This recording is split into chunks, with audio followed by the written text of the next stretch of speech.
નમસ્તે વિદ્યાર્થી મિત્રો, કેમ છો બધા? મજામાં છો ને? આજે ધોરણ 11 કેમિસ્ટ્રીની અંદર ચેપ્ટર નંબર 2 એમાં આજે આપણે વાત કરવાની છે ઇલેક્ટ્રોન પરના વીજભારની. ઇલેક્ટ્રોન પરનો વીજભાર આપણે મેળવશું. આ આપણા ચેપ્ટરનો બીજો વિડીયો છે. તો ચલો આપણે શુભ શરૂઆત કરીએ. ઇલેક્ટ્રોન ઉપરનો વીજભાર, આ ઇલેક્ટ્રોન ઉપરનો વીજભાર આપણને કેવી રીતે મળે? તો ઇલેક્ટ્રોન ઉપરના વીજભારની આપણે વાત કરીએ છીએ. તો જુઓ, તો આ ઇલેક્ટ્રોન ઉપરનો વીજભાર મેળવવા માટે આર મિલિકન નામનો સાયન્ટિસ્ટ હતો, રોબર્ટ મિલિકન એનું નામ હતું. તો આ રોબર્ટ મિલિકન નામના સાયન્ટિસ્ટે એક ખૂબ જ જાણીતો પ્રેક્ટિકલ કરેલો. રોબર્ટ મિલિકન ખૂબ જાણીતો પ્રેક્ટિકલ કરેલો. એ પ્રેક્ટિકલને આપણે કહીએ છીએ ઓઇલ ડ્રોપ્સ મેથડ. તેલ બિંદુ પત્તીને આધારે એને ઇલેક્ટ્રોન ઉપરનો વીજભાર નક્કી કર્યો હતો. લગભગ 1909ના અરસાની અંદર એને આ પ્રેક્ટિકલ કરેલો અને આ પ્રેક્ટિકલ ઉપરથી ઇલેક્ટ્રોન ઉપરનો વીજભાર કેટલો છે એ વીજભાર એને પ્રાયોગિક રીતે મેળવેલો. એના માટે એને એક આ પ્રકારનું જે છે એ સાધન વાપરેલું. આ સાધનને આધારે એને ઇલેક્ટ્રોન ઉપરનો વીજભાર નક્કી કરેલો. તો ચલો આપણે આની વાત કરીએ કે આ સાધનની અંદર મૂળભૂત ઘટક તરીકે શું છે. તો આ સાધનની અંદર કેટલાક પોર્શન છે. સૌ પ્રથમ આપણે વાત કરીએ આની. આ નંબર 1 ઉપર અહીં છે એટોમાઇઝર. એટોમાઇઝરનું કામ શું? તો આ જે એટોમાઇઝર છે એ અહીં ભરેલું હશે તેલ. આ એટોમાઇઝરની અંદર અહીંથી પ્રેસ કરશું ને એટલે અહીં તેલના જે છે એ નાના નાના ડ્રોપલેટ્સ બનશે. આ તેલના નાના ડ્રોપલેટ્સ કે જે આ રીતે આપણને જોવા મળશે, એનો સ્પ્રે થશે. એટલે સૌથી પહેલું આની અંદર એટોમાઇઝર હોય છે, સ્પ્રે હોય છે. સ્પ્રેને આપણે અહીંથી પ્રેસ કરશું એટલે આમાં ભરેલું જે તેલ છે એ તેલના નાના બિંદુ તરીકે એનો સ્પ્રે અહીં જોવા મળશે. તો આ જોવા મળ્યો આપણને તેલના નાના બિંદુઓનો સ્પ્રે. એટલે સૌથી પહેલું આની અંદર એક એટોમાઇઝર હોય છે. સેકન્ડ નંબર ઉપર અહીંથી આપણે એક એક્સરેનો સ્ત્રોત હોય છે. એટલે સેકન્ડ આની અંદર આપણે એક્સરેનો સ્ત્રોત રાખેલો હોય, એના ઉપરથી એક્સરે આપણે આપાત કરતા હોય. એક્સરે આપાત કરવાથી શું થાય? તો આની અંદર જે વાયુ આપણે રાખેલો હશે અથવા એની અંદર જે વાયુ છે એ વાયુનું આયનીકરણ થશે. દાખલા તરીકે માનો કે એક્સ છે, તો એક્સ ઉપર એક્સરે આપાત થશે એટલે એમાંથી એક્સ પ્લસ બનશે અને સામે એમાંથી ઇલેક્ટ્રોન છૂટા પડશે. એટલે એક્સરેનું કામ શું છે? તો એક્સરે એની અંદર રાખેલો જે વાયુ છે ને એ વાયુનું આયનીકરણ કરશે અને વાયુના આયનીકરણથી ઇલેક્ટ્રોન ઉત્પન્ન કરશે. એટલે બીજા સ્ત્રોતનું કામ છે એની અંદર ઇલેક્ટ્રોન ઉત્પન્ન કરવાનું. આ પહેલો સ્ત્રોત છે એનું કામ છે નાના ડ્રોપલેટ્સ બનાવવાનું, નાના બિંદુ બનાવવાનું. આ ઉપરાંત આની અંદર પ્લેટ રાખેલી હોય છે. આ એક પ્લેટ છે કે જે ધનવીજભારિત પ્લેટ છે, પોઝિટિવ પોલ સાથે જે છે એ જોડેલી હોય છે. એટલે આ જે પ્લેટ છે એ પ્લેટ ધનવીજભારિત પ્લેટ છે અને નીચેની જે પ્લેટ છે એ પ્લેટ ઋણવીજભારિત પ્લેટ છે. તો અહીં બે ભારિત પ્લેટ રાખેલી હોય છે. આ ભારિત પ્લેટની અંદર જે ઉપરની પ્લેટ છે એમાંથી એક કાણું હોય છે. આ જે ઉપરની પ્લેટની અંદર જે કાણું છે એ કાણામાંથી ડ્રોપલેટ્સ નીચે આવે. એટલે આ જે ઉપરથી નીચે જે છે એ તેલનું બિંદુ અહીં આવતું હોય. તો ઉપરથી નીચે તેલનું બિંદુ આવશે અને એ તેલના બિંદુને જોવા માટે આપણે અહીં ટેલિસ્કોપનો ઉપયોગ કરતા હોઈએ છીએ. તો ઓઇલ ડ્રોપ્સની અંદર આટલી મેથડ આપણને જે છે આની અંદર જોવા મળતી હોય. કુલ એ ઇન્સ્ટ્રુમેન્ટની અંદર આટલી બાબતો હોય છે. હવે ઓઇલ ડ્રોપ્સને આધારે એનો વીજભાર કેવી રીતે નક્કી કરી શકાય તો આપણે એની વાત કરીએ. તો સૌ પ્રથમ અહીંથી ઓઇલના ડ્રોપ્સ બનાવવામાં આવે છે. આ જે ઓઇલના ડ્રોપ્સ બને છે એ ઓઇલનું ડ્રોપ્સ, આ જે કાણું છે એ કાણા મારફતે નીચે આવે છે. હવે કાણા મારફતે ઓઇલનું જે ડ્રોપ્સ નીચે આવે છે એની પાછળનું કારણ શું? તો આ માનો કે ઓઇલનું ડ્રોપ્સ છે. તો આ જે ઓઇલનું ડ્રોપ્સ છે એ ઓઇલના ડ્રોપ્સનું કંઈક ચોક્કસ દળ હશે. એ દળને લઈને એના ઉપર ગુરુત્વાકર્ષણ બળ લાગતું હશે કે જે બળ mg જેટલું હશે, એના દળ અને ગુરુત્વીય પ્રવેગના ગુણાકાર જેટલું. એટલે એને નીચે તરફ ખેંચે છે. એટલે આ બિંદુ જે છે ને એ બિંદુ નીચે તરફ આવે છે. રેડી? તો નીચે તરફ આવે છે એનો આધાર કેના ઉપર છે? એ જે તેલનું બિંદુ છે એના માસ ઉપર અને જી ગુરુત્વીય પ્રવેગ છે. તો તેલનું બિંદુ નીચું આવે છે. હવે અહીં આપણે એક્સરે સ્ત્રોત લીધો છે. તો એક્સરે સ્ત્રોત આપણે લઈએ તો એક્સરે સ્ત્રોત શું કરે છે? તો એ ઇલેક્ટ્રોન ઉત્પન્ન કરે છે. એ ઇલેક્ટ્રોન ઉત્પન્ન કરે છે એટલે ઉત્પન્ન થયેલા ઇલેક્ટ્રોન આ જે તેલનું બિંદુ છે ને એના ઉપર જમા થશે. ઓછામાં ઓછા કેટલા ઇલેક્ટ્રોન જમા થશે? તો ઓછામાં ઓછો એક ઇલેક્ટ્રોન એના ઉપર જમા થશે. ઘણા બધા ઘટકો એવા હોય કે જેના ઉપર 2 જમા થયા હોય, તો ઘણા બધા 3 જમા થયા હોય, 4 જમા થયા હોય, 5 જમા થયા હોય, 6 જમા થયા હોય, 7 જમા થયા હોય, 8 જમા થયા હોય. પણ એ જમા થયેલા ઇલેક્ટ્રોનની સંખ્યા પૂર્ણાંકની અંદર હશે. 2.5 ઇલેક્ટ્રોન જમા ન થાય. 4.5 ઇલેક્ટ્રોન જમા ન થાય, 4 જમા થાય, 5 જમા થાય, 1 જમા થાય, 9 જમા થાય, 10 જમા થાય, કોઈ પણ પૂર્ણ આંકની અંદર જે છે ઇલેક્ટ્રોન એના ઉપર જમા થશે. તો આ તેલના બિંદુ ઉપર ઇલેક્ટ્રોન જમા થયા એને લઈને તેલના બિંદુમાં ચોક્કસ પ્રકારનો ચાર્જ આવે છે. બરાબર? તો આ તેલનું જે બિંદુ છે એના ઉપર એક ચોક્કસ પ્રકારનો ચાર્જ આપણને જોવા મળે છે કે જેને હું Q વડે દર્શાવું છું. હવે શું કરીએ છીએ તો અહીં જે તેલનું બિંદુ છે ને એ તેલનું બિંદુ નીચે તરફ ગતિ કરે છે. શા માટે એ તેલનું બિંદુ નીચે તરફ ગતિ કરે છે? તો આ તેલનું બિંદુ નીચે તરફ ગતિ કરે છે એની પાછળનું કારણ છે mg.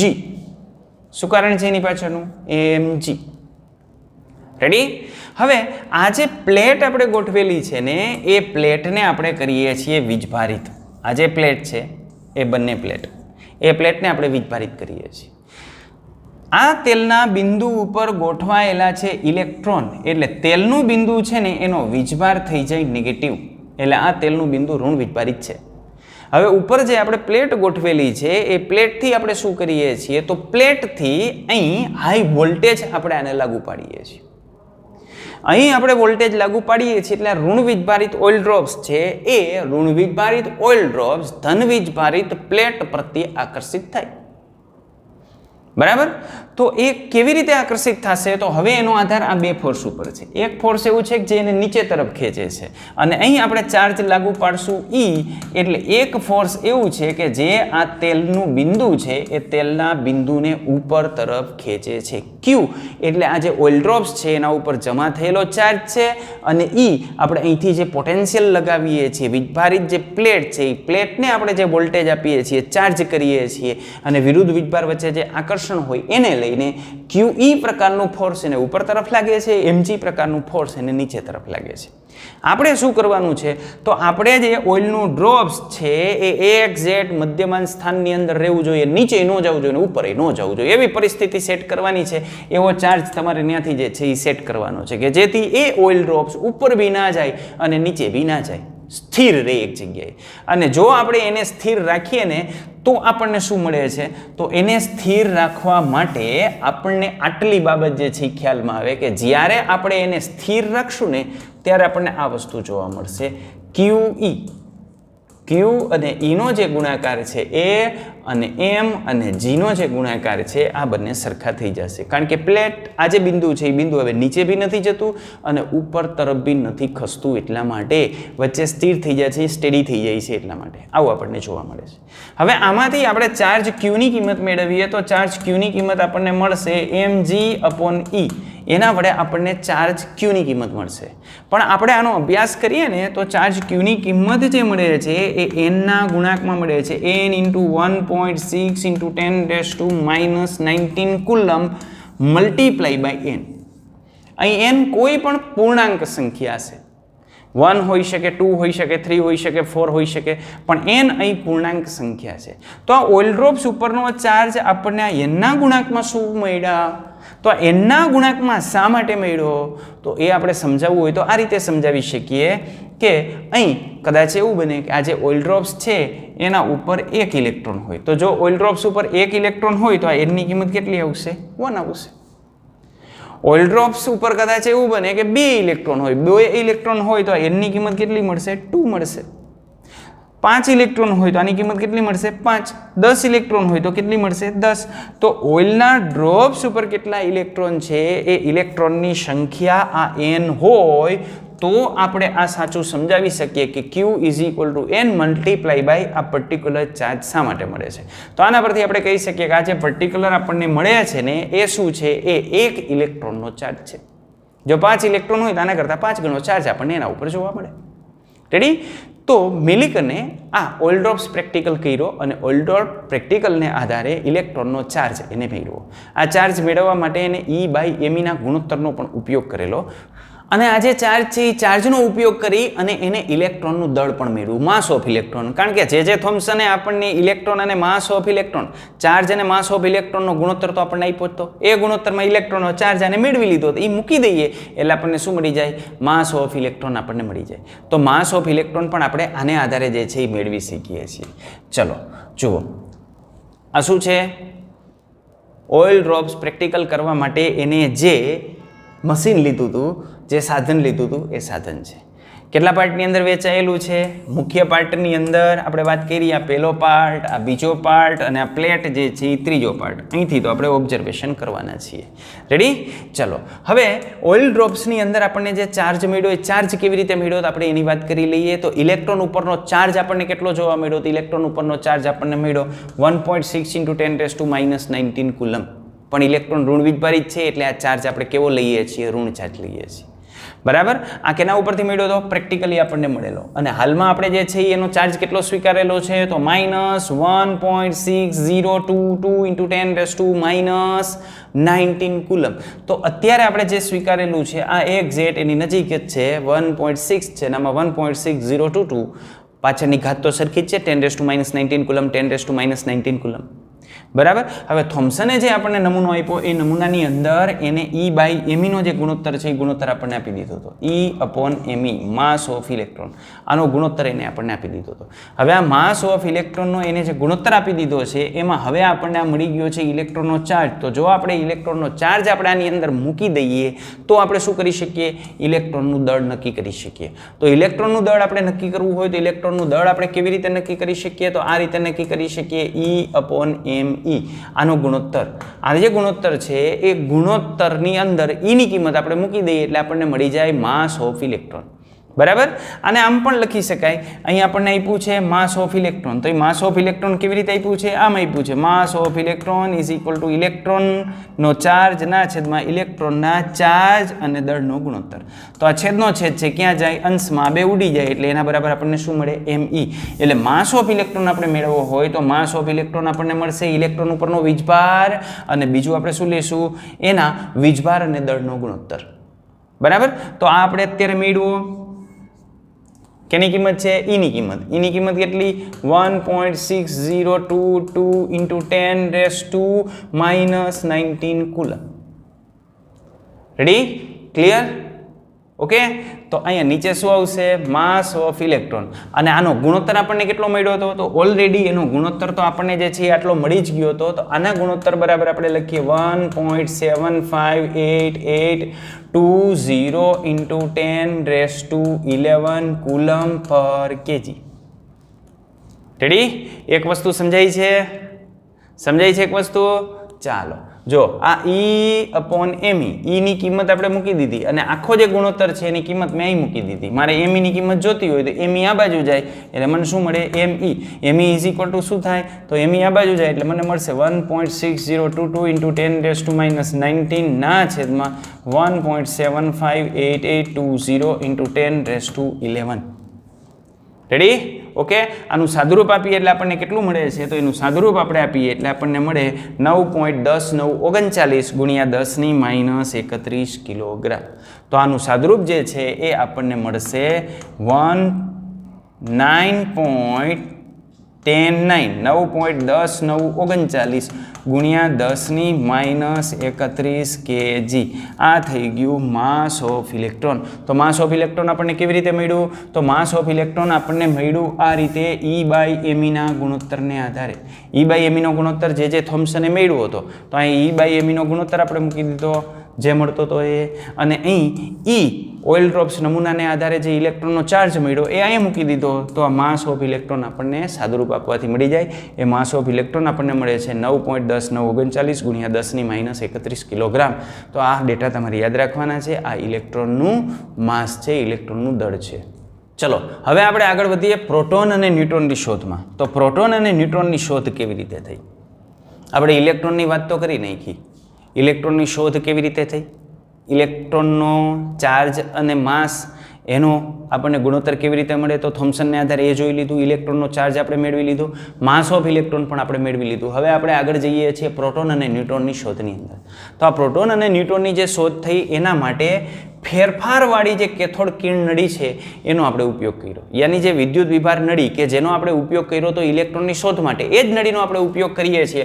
પણ એ નળીની અંદર કેટલાક ફેરફાર કરવામાં આવ્યા હતા. કેટલાક ફેરફાર એની અંદર કરવામાં આવ્યા હતા. કેટલા ફેરફાર કરવામાં આવ્યા હતા? એની અંદર 3 ફેરફાર કરવામાં આવ્યા હતા. પહેલો ફેરફાર એ હતો કે આગળ કેથોડ વિભાર નળીની અંદર આપણે જે વિદ્યુત વિભાર નળી વાપરતા હતા એની અંદર જેને એનોડ કહેતા હતા અને જેને કેથોડ કહેતા હતા, એનોડ અને કેથોડ આપણે બદલાવી નાખ્યા હતા. એટલે પહેલો ચેન્જ આપણે કર્યો હતો એનોડ અને કેથોડની અંદર. બીજો ચેન્જ આપણે કર્યો હતો કે વિદ્યુત વિભાર નળીની અંદર ખૂબ નીચા દબાણે આપણે વાયુ ભરતા હતા, જ્યારે આની અંદર વાયુ સફિશિયન્ટ દબાણે અમુક પૂરતા દબાણ સાથે આપણે વાયુ ભરતા હતા, ટેન્સ ટુ શૂન્ય અવકાશ નહોતા લઈ જતા. ત્રીજી વસ્તુ કે આની અંદર આપણે જે ફેરફાર કર્યો એ ત્રીજો ફેરફાર એ કર્યો કે એનોડની અંદર આપણે જે કાણા પાડતા હતા ને પહેલાની અંદર એનોડમાં જે કાણા પાડતા હતા ને એમાં આમાં કાણાની સાઇઝ આપણે થોડીક મોટી કરી નાખી હતી. તો 3 પ્રકારના ફેરફાર આપણે એની અંદર કરેલા, એટલે આપણે એને કહીએ છીએ ફેરફારવાળી કેથોડ કિરણ નળી. આ કેથોડ કિરણ નળીનો આપણે ઉપયોગ કર્યો અને એનો ઉપયોગ કરી અને ધનવીજભાર ધરાવતા જે કણ છે એ કણની શોધ કરવામાં આવી. આ ધનવીજભાર ધરાવતા જે કણ છે એ કણને આપણે કેનાલ કણ તરીકે ઓળખીએ છીએ, કેનાલ કિરણો તરીકે ઓળખીએ છીએ. તો કેનાલ કણ તરીકે આપણે ઓળખતા જે ઘટક કણો છે એની શોધ આને આધારે આપણે કરેલી હતી. ચલો, અહીં આપણે એ જ નળીનો ઉપયોગ કરીએ છીએ, પણ શું ચેન્જ કરેલું છે? તો આ જે એનોડ આપણે ચેન્જ કરી નાખ્યો છે, કેથોડ આપણે ચેન્જ કરી નાખ્યો છે. આ જે એનોડ હતો એ એનોડની જગ્યાએ આપણે શું લઈ લીધું? કેથોડ. કેથોડ હતો એની જગ્યાએ આપણે શું લઈ લીધું? એનોડ. આની અંદર શૂન્ય અવકાશે આપણે જે વાયુ ભરતા હતા, ખૂબ નીચા દબાણે વાયુ ભરતા હતા, એની જગ્યાએ વાયુનું સફિશિયન્ટ દબાણ આપણે એની અંદર રાખેલું અને એનોડની અંદર જે કાણું છે એ કાણું સાપેક્ષમાં એનોડની જગ્યાએ કેથોડમાં મોટું કાણું પાડી દીધું. ઓકે, પછી અહીંથી હાઈ વોલ્ટેજ આપણે આપાત કરીએ. હાઈ વોલ્ટેજ આપાત કરીએ એટલે આમાંથી જે કણ ઉત્પન્ન થતા હતા એ જે કણ ઉત્પન્ન થતા હતા એ કણ આગળ તરફ વધતા હતા, બરાબર. અને એ જે કણ આગળ તરફ વધતા હતા તો એની અંદર અહીં જે પરિણામ આપણને મળતું હતું એ જુદું મળતું હતું. પહેલામાં જે પરિણામ મળે ને એના કરતાં એ પરિણામ જુદું મળતું હતું. શું પરિણામ મળતું હતું? તો પહેલા ઇલેક્ટ્રોનની અંદર શું થતું હતું કે માત્ર ને માત્ર આપણે જો વિદ્યુતીય ક્ષેત્ર લાગુ પાડીએ ને તો જે કેથોડ કણ ઉત્પન્ન થતો હતો એ બિંદુ ઉપર જતો હતો. જ્યારે આની અંદર શું થાય છે તો માત્ર જો આપણે વિદ્યુતીય ક્ષેત્ર લાગુ પાડીએ ને તો જે કણ ઉત્પન્ન થાય છે ને કણ સી તરફ આગળ વધે છે. આ સી બિંદુ બી એ મળવો જોઈએ એની જગ્યાએ સી બિંદુ ઉપર મળે છે. તો એના પરથી આપણને કહી શકીએ કે સી બિંદુ તરફ આગળ વધે એની પાછળનું કારણ એ નેગેટિવ પ્લેટ તરફ આગળ વધે છે. નેગેટિવ પ્લેટથી વિચલન પામતો હોય તો એને લઈને આપણે કહી શકીએ કે એને વીજભાર કેવો હોવો જોઈએ? તો પોઝિટિવ વીજભાર ધરાવતો હોવો જોઈએ. તો આના પરથી આપણે કહી શકીએ આ જે કેનાલ કણ છે એ કેનાલ કણ કેવો વીજભાર ધરાવે છે? ધન વીજભાર ધરાવતો કણ એ હોવો જોઈએ. તો આ રીતે આપણને એની અંદર જે છે એ જોવા મળ્યું. તો જો વિદ્યુતીય ક્ષેત્ર માત્ર ને માત્ર આપણે લાગુ પાડતા હતા તો એ કયા બિંદુએ મળતો હતો? આપણને આ સી બિંદુ ઉપર મળી જતો હતો. એના પરથી આપણે કીધું કે ધનવીજભારિત હોવો જોઈએ. અને ચુંબકીય ક્ષેત્ર માત્ર ને માત્ર લાગુ પાડીએ તો પેલો કેનાલ કણ એ બિંદુ ઉપર મળે અને આગળ આપણે જે ઇલેક્ટ્રોન જોઈ ગયા હતા એ ક્યાં મળતો હતો? સી ઉપર મળતો હતો. તો પહેલાની અંદર આપણને જે પરિણામ મળતું હતું ને એ પરિણામ કરતાં આની અંદર 100% જુદું પરિણામ આપણને જોવા મળતું હતું. પછી કેથોડ કણની અંદર આપણે જોયું કે આ જે કેથોડ કિરણાવલી છે એ કેથોડ કિરણાવલીની અંદર આપણે જે વાયુ ભરતા હતા ને એ વાયુના સ્વભાવથી એ સ્વતંત્ર હતો. વાયુનો જે સ્વભાવ હોય એનાથી એ કેવો હતો? સ્વતંત્ર હતો. જ્યારે આની અંદર આપણે જોઈએ તો અહીં જે ઉત્પન્ન થતા જે કેનાલ કણ છે ને એ કેનાલ કણનો આધાર આની અંદર ભરેલો જે વાયુ છે ને એ વાયુના સ્વભાવ ઉપર હોય છે. આપણે કેવો વાયુ ભરીએ છીએ એ વાયુના સ્વભાવને આધારે ઉત્પન્ન થતો જે કેનાલ કણ છે ને બદલાય છે. કેથોડ કણની અંદર ગમે તે વાયુ ભરો અલ્ટિમેટલી ઉત્પન્ન તો ઇલેક્ટ્રોન જ થતો હતો, પણ કેનાલ કણની અંદર આપણને જે છે એ ફેરફાર જોવા મળે છે. ચલો, હવે ઉત્પન્ન થતા જે ધનવીજભારિત કણ કે જેને આપણે કેનાલ કણ કહીએ છીએ એની લાક્ષણિકતાની આપણે વાત કરી લઈએ તો એની અંદર આપણને આવી લાક્ષણિકતા જોવા મળતી હતી કે આ ધનવીજભારવાળા જે કણો ઉત્પન્ન થાય છે એ કેથોડ નળીની અંદર ભરેલો જે વાયુ છે ને એ વાયુના સ્વભાવ ઉપર આધાર રાખે. સ્વભાવ ઉપર આધાર રાખે છે તો આપણે એને કહી શકીએ કે આ માત્ર સાદા ધનવીજભારિત વાયુમય આયનો હશે. દાખલા તરીકે માનો કે આપણે હાઇડ્રોજન લીધો હોય તો એમાંથી ધનાયન H+ ઉત્પન્ન થતો હોય, હિલિયમ આપણે લીધો હોય તો એમાંથી ઉત્પન્ન થતો હોય He+2. હવે આ બંને નો સ્વભાવ જુદો જુદો હોય એટલે એના સ્વભાવનો આધાર કેના ઉપર છે? આપણે કયો વાયુ એની અંદર ભરેલો છે એના ઉપર એ આધાર રાખે છે. તો આને લઈને આપણે કેવું હોય તો કહી શકીએ કે આ જે કણો છે એ કણોના વીજભાર અને દળનો ગુણોત્તર પણ જે વાયુ આપણે એની અંદર ભરેલો છે એમાંથી ઉદ્ભવતા જે આયનો છે ને એના ઉપર આધાર રાખતો હોય. દાખલા તરીકે સમજો, હાઇડ્રોજન છે એમાંથી H+ ઉત્પન્ન થયો, હિલિયમ છે એમાંથી He+2 ઉત્પન્ન થયો, બરાબર. વીજભાર, આનો વીજભાર +1 આવશે, આનો વીજભાર +2 આવશે. આના દળનો ગુણોત્તરની આપણે વાત કરીએ તો આનો દળ 1 AMU થાય અને આના દળની આપણે વાત કરીએ તો 4 થાય. તો આના દળ, વીજભાર અને દળનો ગુણોત્તર આપણને 1 મળ્યો, જ્યારે અહીંયા વીજભાર અને દળનો ગુણોત્તર બદલાઈ જશે. ખ્યાલ આવે છે? તો આ જે ઉત્પન્ન થતો જે કેનાલ કણ છે અથવા ધનવીજભારિત જે કણ ઉત્પન્ન થાય છે એ ધનવીજભારિત કણનો વીજભાર અને દળનો ગુણોત્તર છે એ એમાંથી ઉત્પન્ન થતા જે વાયુઓ છે ને એ વાયુઓ ઉપર આધાર રાખે છે. કયો વાયુ ઉત્પન્ન થાય છે એના ઉપર આધાર રાખે છે. સામે આ કેટલાક જે ધનવીજભારિત કણો છે એનો વીજભાર આપણે વિચારીએ ને તો મૂળ વીજભાર ધરાવતા જે એકમ છે એના પૂર્ણ ગુણાંકની અંદર હોય. દાખલા તરીકે માનો કે 1 વીજભાર વાળો આવ્યો તો આનો વીજભાર કેટલો હશે? 1 ગુણ્યા મૂળ જે વીજભાર છે, મૂળ વિદ્યુતભાર છે, વિદ્યુતભારનો મલ્ટિપ્લિકેશન. પણ માનો કે કોઈ +2 વાળો ઉત્પન્ન થયો તો આ જે મૂળ ચાર્જ છે એને કેટલા વડે ગુણવા આપણે? 2 વડે ગુણવા આપણે. માનો કે કોઈ +3 વાળો ઉત્પન્ન થયો, Li +3 ઉત્પન્ન થયો તો કેટલા વડે મલ્ટીપ્લાય કરવો પડશે? એનો વીજભાર કેટલો હશે? +3 હશે. તો કંઈક જે એનો મૂળભૂત એકમ છે એ મૂળભૂત એકમના ગુણક જેટલો ધન વીજભાર આપણને એ ધન કણ ઉપર આપણને જોવા મળે છે જેને આપણે કેનાલ કણ કહીએ છીએ. અને આપણે હમણાં વાત કરી કે વિદ્યુતીય અને ચુંબકીય ક્ષેત્રની એના ઉપર કેવી અસર થાય? તો આ વિદ્યુતીય અને ચુંબકીય ક્ષેત્રની એના ઉપર સંપૂર્ણ વિપરીત અસર જોવા મળે છે. સંપૂર્ણ વિપરીત અસર આપણને એના ઉપર એની જોવા મળતી હોય છે. આપણે એની અંદર જે સૌથી નાનો અને હલકો જે ધનાયન જોવા મળે એની વાત કરીએ તો સૌથી નાનામાં નાનો અને સૌથી હલકો જે ધનાયન જોવા મળે છે તો એ ધનાયન આપણને ક્યાંથી મળે? હાઇડ્રોજનમાંથી મળે. કારણ કે સૌથી નાનામાં નાનો અને હલકામાં હલકો પરમાણુ હાઇડ્રોજન. આ હાઇડ્રોજનમાંથી શું થાય? એક ઇલેક્ટ્રોન છૂટો પડે. એક ઇલેક્ટ્રોન છૂટો પડે એટલે આપણને આ મળે. હવે મૂળ હાઇડ્રોજન પાસે હોય શું? તો હાઇડ્રોજનના પરમાણુની અંદર એના કેન્દ્રમાં એક પ્રોટોન હોય અને કેન્દ્રના બહારની ભાગની અંદર એક ઇલેક્ટ્રોન ગતિ કરતો હોય. તો આ ઇલેક્ટ્રોન તો આપણે છૂટો પાડી દીધો. તો જો આ ઇલેક્ટ્રોન આપણે છૂટો પાડી દઈએ તો હવે H+ સાથે બચે શું? તો આ H+ છે એની પાસે બચે માત્ર ને માત્ર એક ધનવીજભારિત પ્રોટોન.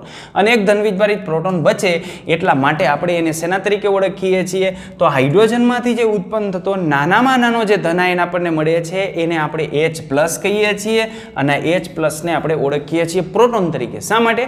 કારણ કે હાઇડ્રોજનની અંદર પ્રોટોન અને ઇલેક્ટ્રોન બે હતા, એક પ્રોટોન એક ઇલેક્ટ્રોન. પણ આમાંથી ઇલેક્ટ્રોન તો ગયો તો H+ ની અંદર હોય શું? માત્ર ને માત્ર પ્રોટોન. એટલે આપણે એને શેના તરીકે ઓળખીએ છીએ? પ્રોટોન તરીકે ઓળખીએ છીએ. અને આ જે પ્રોટોન છે એ 1919 ની અંદર લાક્ષણિક કણ તરીકે આપણે એને દર્શાવ્યો કે આ ધનવીજભારિત કણ જે પ્રોટોન છે એ લાક્ષણિક કદ છે અને તેમાં વિદ્યુત તટસ્થ કણો પણ એના ઉપરાંત જે છે હાજર હોવા જોઈએ. ઋણ વીજભારિત કયો? ઇલેક્ટ્રોન. ઇલેક્ટ્રોનને આપણે કીધું ઋણ વીજભારિત. આ ઇલેક્ટ્રોન છે ઋણ વીજભારિત. ધન વીજભારિત કયો મળ્યો? પ્રોટોન. આ ઉપરાંત એની અંદર કેટલાક તટસ્થ કણો પણ હાજર છે અને એ તટસ્થ કણો છે એને આપણે કહીએ છીએ ન્યુટ્રોન. અને આ જે ન્યુટ્રોન છે એ ન્યુટ્રોન પરમાણુના સંગઠનની અંદર જરૂરિયાત હોય. એની અંદર જે પ્રોટોનના એના બાઇન્ડિંગ થતા હોય પ્રોટોનને ન્યુટ્રોન ન્યુક્લિયસની અંદર રહેલા છે એના માટે એ જરૂરી હોય. નહીંતર બધા પ્રોટોન ધનવીજભારિત હોય. જો ન્યુટ્રોન હાજર ન હોય તો ધનવીજભારિત પ્રોટોન વચ્ચે અપાકર્ષણ થાય, રિપલ્ઝન થાય અને અણુ અથવા પરમાણુ સ્થિર ન બને. અને આ જે તટસ્થ કણ છે એ ચેડવિક નામનો જે સાયન્ટિસ્ટ છે એ સાયન્ટિસ્ટે 1932 ની અંદર મેળવ્યો હતો જેને આપણે ન્યુટ્રોન કહીએ છીએ. એ કેવી રીતે મેળવેલો? બેરિલિયમના પાતળા પતરા ઉપર એને આલ્ફા કણનો મારો ચલાવ્યો. શું કર્યું? એને આલ્ફા કણનો મારો ચલાવ્યો. કેના ઉપર? બેરિલિયમનું જે પાતળું પતરું છે ને એના ઉપર. બેરિલિયમ. તો આને કહેવાય બેરિલિયમ. જો આજે છે એને આપણે કહીએ છીએ બેરિલિયમ. બેરિલિયમને આપણે આમ દર્શાવીએ છીએ. આ બેરિલિયમ. એનો પરમાણુ ક્રમાંક હોય 4 અને એનો પરમાણુ ભારાંક હોય 9. બરાબર? આના ઉપર આપણે આલ્ફા કણનો મારો ચલાવીએ છીએ. આલ્ફા કણ એટલે હિલિયમનું ન્યુક્લિયસ. +2 વીજભાર હોય. આની અંદર પ્રોટોન 2 હોય અને 2 એની અંદર ન્યુટ્રોન હોય. એટલે પરમાણુ ભારાંક એનો થાય 4. આની આપણે પ્રક્રિયા કરીએ એટલે આપણને શું મળશે? કાર્બન. 6 12 આ કાર્બન મળશે. અને એક આવો કણ આપણને મળે છે જેને આપણે કહીએ છીએ ન્યુટ્રોન. તો ચેડવિકે જે ન્યુટ્રોન મેળવેલો ને એ આ કેન્દ્રીય પ્રક્રિયાને આધારે મેળવેલો. જો હું પ્રોટોનની સંખ્યા જોઉં છું તો પ્રોટોન આ બાજુ પ્રોટોન કેટલા? તો આ નીચે જે આંકડો આપ્યો છે ને એને પરમાણુ ક્રમાંક કહેવાય. પ્રોટોનની સંખ્યા દર્શાવતો હોય 4. આના કેટલા? 2. તો આ બાજુ પ્રોટોનની સંખ્યા કેટલી થઈ ગઈ? 6. આ બાજુ પ્રોટોનની સંખ્યા જુઓ 6 પ્લસ આની અંદર કેટલા? 0. પ્રોટોનની સંખ્યા 6. ન્યુટ્રોનની સંખ્યા હું લઉં તો ન્યુટ્રોનની સંખ્યા આ બેના તફાવત જેટલી હોય. કારણ કે આ છે ને એ પ્રોટોન અને ન્યુટ્રોનની સંખ્યાનો સરવાળો હોય. બરાબર? તો 9 માંથી 4 જાય એટલે આમાં ન્યુટ્રોન કેટલા? 5. આમાં ન્યુટ્રોન કેટલા? 4 માંથી 2 જાય એટલે 2. તો 5 ને 2 7. આ બાજુ જુઓ તો આ 12 માંથી 6 જાય એટલે આની અંદર કેટલા હોય? 6. અને અહીંયા 1 માંથી 0 જાય એટલે 1. જો બંને બાજુ સરખા થાય છે. આ બાજુ 7 આ બાજુ 7. બરાબર. તો ચેડવિકે આ જે બેરિલિયમનું પાતળું પતરું છે એના ઉપર આલ્ફા કણ એટલે હિલિયમનું ન્યુક્લિયસ એનો મારો ચલાવી અને આ રીતે ન્યુટ્રોન છે એ ન્યુટ્રોન ઉત્પન્ન કરેલો. ક્લિયર આટલી વસ્તુ? ઓકે. હવે આપણે એના સાપેક્ષ દળ જોઈ લઈએ. તો આ રીતે આપણને મળશે ઇલેક્ટ્રોનના એના દળ. તો અહીં આપણે લીધું છે નામ, સંજ્ઞા, નિરપેક્ષ ભાર કુલમની અંદર, સાપેક્ષ ભાર, દળ કિલોગ્રામની અંદર, દળ યુનિફાઈડ માસની અંદર અને આશરે એપ્રોક્સ દળ આપણે લીધું છે. ઇલેક્ટ્રોનની આપણે વાત કરીએ તો આ ઇલેક્ટ્રોનની સંજ્ઞા E, એનો વીજભાર -1.6022 × 10⁻⁹ કુલમ. બરાબર. એનો સાપેક્ષ વીજભાર એકબીજાની સાપેક્ષમાં આપણે વીજભાર લઈએ તો એનો સાપેક્ષ વીજભાર આપણે -1 લઈએ છીએ. એનું દળ 9.10939 × 10⁻31 કિલોગ્રામ. એનું યુનિફાઈડ માસની અંદર દળ જોઈએ તો 0.00054 યુનિફાઈડ માસ. અને આશરે આપણે એનું દળ ગણીએ પ્રોટોન અને ન્યુટ્રોનની સાપેક્ષમાં તો 0, કારણ કે એને લગભગ આપણે પ્રોટોન અને ન્યુટ્રોનની સાપેક્ષમાં દળ રહિત ગણીએ છીએ. પ્રોટોનની આપણે વાત કરીએ તો આ જે પ્રોટોન છે એ પ્રોટોનમાં આપણને આવું જોવા મળશે. પ્રોટોન એની સંજ્ઞા P, એનો વીજભાર આના જેટલો જ પણ આનો વીજભાર માઇનસ અને આનો વીજભાર પ્લસ. એટલે જો પરમાણુની અંદર પ્રોટોન અને ઇલેક્ટ્રોનની સંખ્યા સરખી હોય ને તો પરમાણુ વીજભારની દ્રષ્ટિએ તટસ્થ થાય. એનો વીજભાર કેટલો? આટલો 1.6022 × 10⁻⁹. સાપેક્ષ વીજભાર કેટલો જોવા મળે? 1. દળ કેટલું જોવા મળે? તો એનું દળ જોવા મળે આટલું 1.67262 × 10⁻27 kg. આના કરતાં લગભગ 1836 ગણો ભારે હોય, એપ્રોક્સ 1836 ગણો ભારે હોય. યાની 1836 ઇલેક્ટ્રોન કરીએ ને ત્યારે એક પ્રોટોન જેટલું દળ થાય. સાપેક્ષ દળ આપણે જોઈએ તો આનું સાપેક્ષ દળ આપણને મળે 1.00727 યુનિફાઈડ માસ અથવા AMU. એટલે આને આપણે આશરે ગણીએ છીએ 1. ન્યુટ્રોન પ્રોટોન કરતાં થોડોક ભારે હોય, એને n વડે દર્શાવીએ, વીજભાર એનો 0 હોય, સાપેક્ષ વીજભાર પણ 0 હોય, દળ આના કરતાં થોડુંક ભારે હોય. કારણ કે આવું થાય 1836 ઇલેક્ટ્રોન એટલે એક પ્રોટોનનું દળ અને 1838 ઇલેક્ટ્રોનનું દળ એટલે એપ્રોક્સ એક ન્યુટ્રનનું દળ. એટલે પ્રોટોન કરતાં પણ ન્યુટ્રોન ભારે હોય. જો અહીંથી ફેર આવે છે 493, અહીં 262 આવે છે. બરાબર. અહીં એપ્રોક્સની અંદર આપણે જઈએ તો 1.00727 આવે છે અને આનું યુનિફાઈડ માસની અંદર લઈએ તો 1.00867 આવે છે. આનું આશરે 1 અને આનું પણ આશરે 1. તો આ રીતના આપણને એના દળ મળે. એના શોધકની વાત કરીએ તો આ પ્રોટોન સૌ પ્રથમ ગોલ્ડસ્ટીન નામનો જે સાયન્ટિસ્ટ હતો એને 1886ની અંદર એની શોધ કરી, પ્રોટોનની શોધ. ઇલેક્ટ્રોન 1897માં 11 વર્ષ પછી જે થોમ્સન નામના સાયન્ટિસ્ટે ઇલેક્ટ્રોનની શોધ કરી. પણ તમે જાણો છો ઇલેક્ટ્રોન વાસ્તવમાં પહેલેથી મળેલો જ હતો પણ આપણે ઓળખતા નહોતા એને કહેતા હતા આપણે કેથોડ કણ. પણ જે થોમ્સને એને ઇલેક્ટ્રોન નામ આપ્યું. અને ચેડવિકે ન્યુટ્રોનની શોધ કરી 1932ની અંદર બેરિલિયમના પતરા ઉપર આલ્ફા કણનો મારો ચલાવીને. તો બસ આ વિડીયોની અંદર આટલું જ. વધુ આપણે જોશું આના પછીના વિડીયોની અંદર. ત્યાં સુધી બધાને ટાટા બાય બાય, આવજો.